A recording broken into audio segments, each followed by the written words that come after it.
Hi friends. Haimavathi ఇంట్లో వాళ్ళందరినీ పిలిచి అందరికీ చెప్తున్నాను వినండి.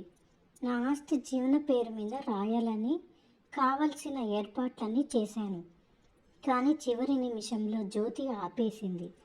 నా వ్యక్తిగత నిర్ణయాన్ని అడ్డుకోవడానికి నీకేం హక్కు ఉంది అని హైమావతి జ్యోతిని నిలదీస్తుంది. నేను మీ కోడల్ని.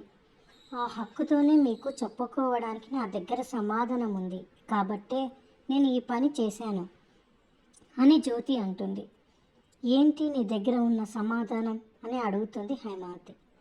మీరు ఆస్తి రాయండి, కానీ జీవన ఒకదాని పేరున కాదు, ఆదిత్య పేరున కూడా రాయండి అని జ్యోతి చెప్పగానే ఇందు జీవన షాక్ అవుతారు. ఇదంతా విన్న ఇంట్లో వాళ్ళందరితో పాటు ఆనంది కూడా షాక్ అవుతుంది. ఈ పెళ్లి నుంచి జీవన ఎలా తప్పించుకోగలదు? ఆస్తి తన పేరు మీద లేకపోతే మరి జ్యోతి చెప్పిన సమాధానానికి హైమావతి ఏం చెప్తుందో? మరిన్ని అప్డేట్స్ కోసం ప్లీజ్ సబ్స్క్రైబ్ చేయండి. Thanks for watching.